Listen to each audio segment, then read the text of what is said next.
有網友嘅提問，有冇窗簾可以抗 UV？ 呢個問題問得非常之好啊！抗 UV 係一個我哋日常生活非常之要注意嘅一個環節嚟嘅。抗 UV 嘅產品咧，我哋點樣去選購咧？要揀一啲有認證啦。咁另外就係我哋要揀一啲密度性比較高嘅產品。其實抗 UV 嘅元素係嚟自乜嘢咧？因為個粒子密度夠高，令到紫外線冇咁容易滲透入去我哋嘅室內。咁個好處會喺邊度呢？會令到我哋啲家具冇咁容易曬壞啦、慘色啦，甚至乎有啲客會講話地板都曬到彈起嘅。咁啊，女士方面呢，護膚亦都係一個非常之重要嘅環節嚟嘅。抗 UV 就相等於係抗衰老啦。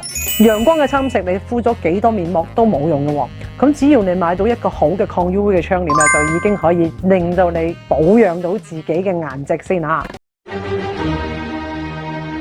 咁啊有個 case 我有想同大家分享下啦。咁啊有一個客戶咧買咗好貴嘅產品，咁啊佢揀咗咧就係一啲白色透光嘅產品喎。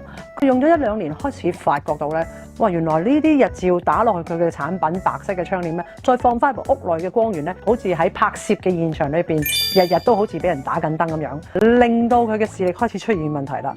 睇嘢開始越嚟越模糊，希望我剛才嘅分享可以解決到呢一位網友嘅疑問啦。